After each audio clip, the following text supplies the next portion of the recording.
जय श्री कृष्ण दोस्तों। स्वागत है आपका मेरे यूट्यूब चैनल में। मैं आप सभी का अपने यूट्यूब चैनल पे तहे दिल से स्वागत करता हूं।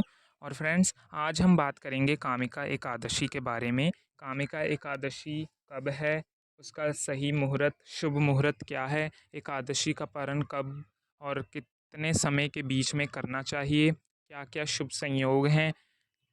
तो आज इन्हीं सब की बातें हम इस वीडियो में करेंगे। तो कामिका एकादशी के व्रत की वीडियो शुरू करने से पहले मेरी तरफ से आपके पूरे परिवार को कामिका एकादशी के महापर्व की हार्दिक शुभकामनाएं।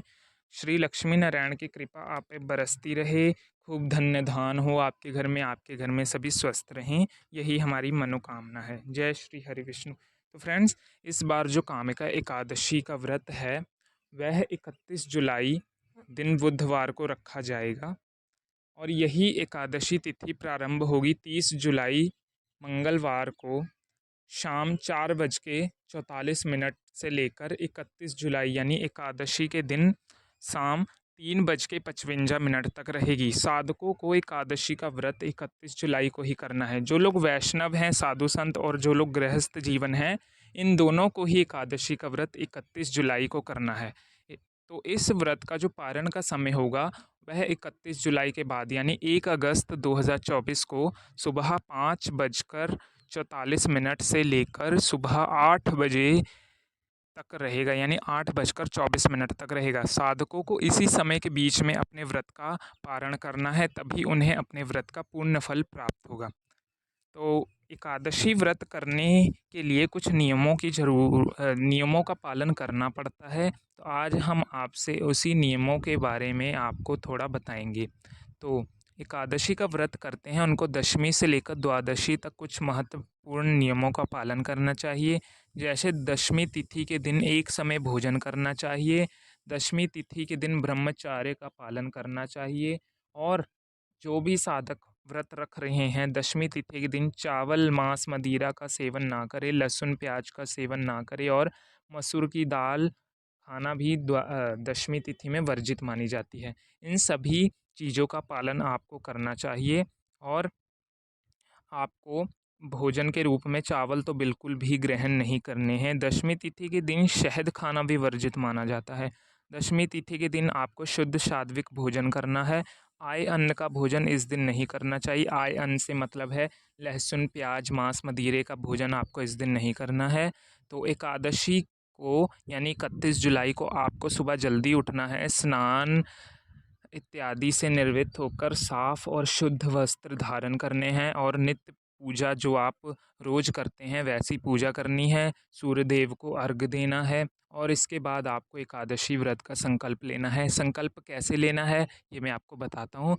आपने अपने हाथ की मुद्रा में एक सुपारी, थोड़ा सा जल, तुलसी के पत्र लेकर श्री हरि से प्रार्थना करनी है कि मैं, आपने अपना नाम लेकर ऐसे मतलब बोलना है जैसे आप किसी को बता रहे, जैसे मैं फलाना इस दिन तारीख को ये एकादशी का व्रत कर रहा हूँ। श्री हरि विष्णु मुझे इस व्रत को करने की शक्ति प्रदान करें और मेरे इस व्रत को पूर्ण होने में मुझे शक्ति प्रदान दे। आप ऐसे भी कह सकते हैं कि एकादशी का व्रत, हे प्रभु, हम श्रावण मास के कृष्ण पक्ष की एकादशी का व्रत 11 नेम तथा हमें पूरी शक्ति एवं समर्थता प्रदान करें कि हम इस एकादशी का व्रत विधिवत पालन कर सकें। इसके बाद आपकी एकादशी व्रत प्रारंभ हो जाएगा। एकादशी के दिन सुबह सूर्य भगवान को जल चढ़ाना है, नित्य पूजा अर्चना करनी है। एकादशी के दिन अन्न का बिल्कुल भी सेवन नहीं करना चाहिए। इस दिन आपको फलाहार रहना है। फलाहार के रूप में आप सेब, केला,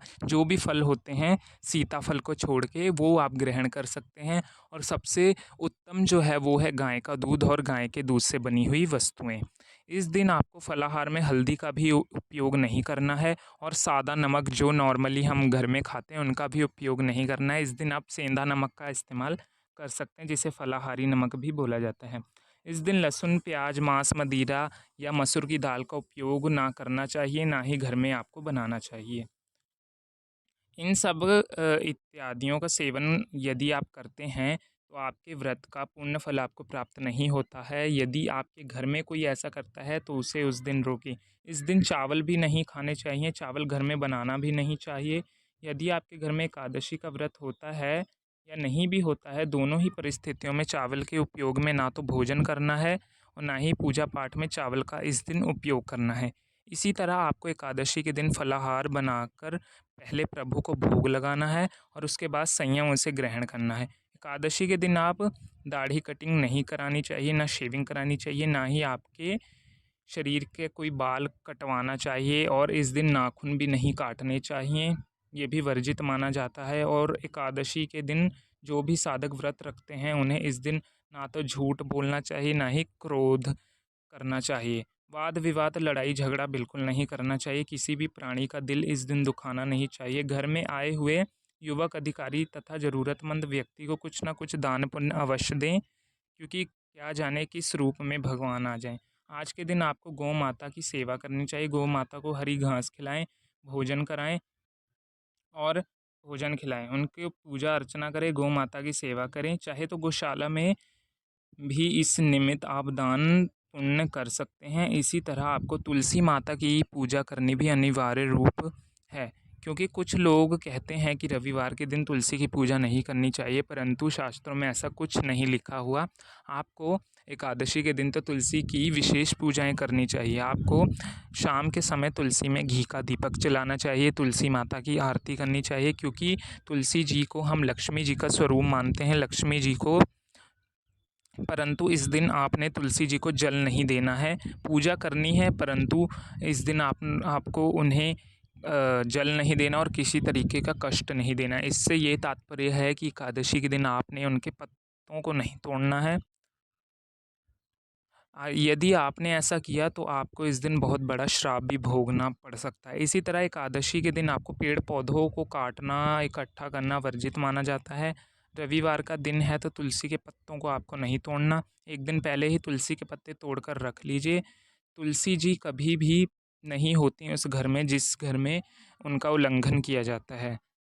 यदि आपके घर में तुलसी जी नहीं हैं, तो आप कहीं से सूखी हुई तुलसी जी की डंडी या उनकी मंजीरा, या फिर आजकल आयुर्वेदिक दुकानों में तुलसी जी के पत्तों का चूरन मिलता है, आप उन्हें भी घर में ले आएँ।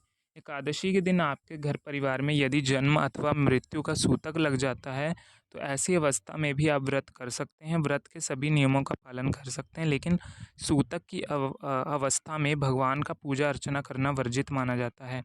यदि आपके घर में माताएँ-बहनें मासिक धर्म या किसी और अवस्था में आ जाती हैं, ऐसी स्थिति में उनको व्रत रखना चाहिए, व्रत के सभी नियमों का भी पालन करना चाहिए, लेकिन भगवान की पूजा अर्चना या उन्हें स्पर्श करना वर्जित माना जाता है।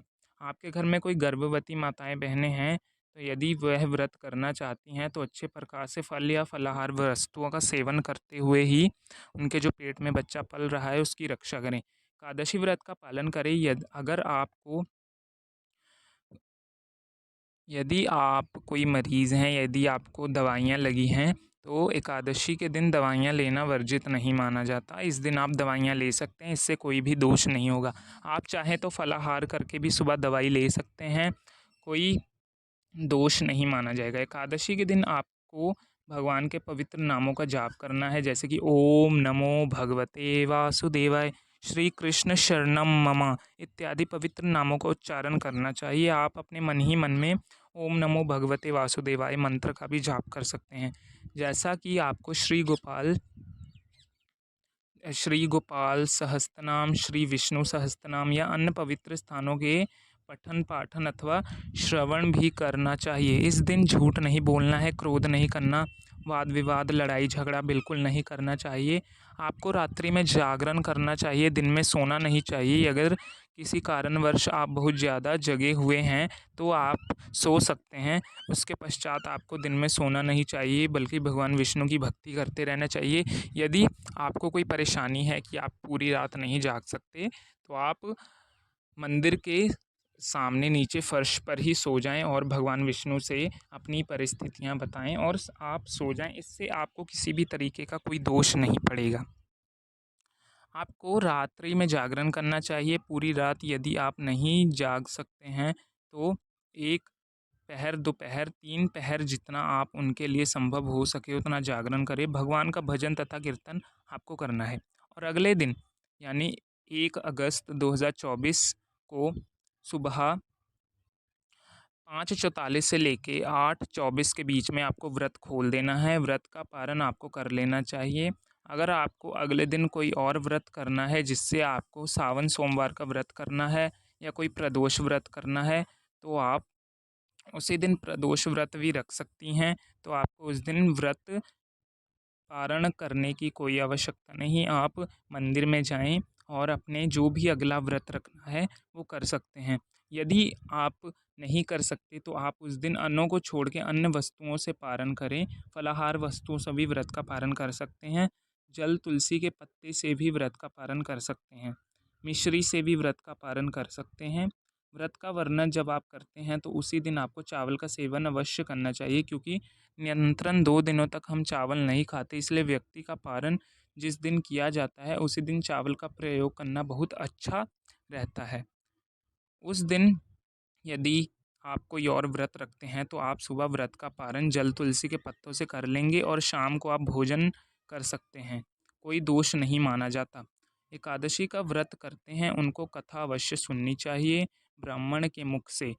आप आजकल के समय में तो लोग यूट्यूब से कथाएँ सुनते हैं, परंतु ये गलत है। आपको ब्राह्मणों के मुख से ही कथा का श्रवण करना चाहिए, क्योंकि व्यक्ति जन आराधना जवाब ब्राह्मण के मुँह से कथा का श्रवण करेंगे, तो साक्षात नारायण के मुखारबिंद से आपको कथा श्रवण करने का पुण्य लाभ प्राप्त होगा।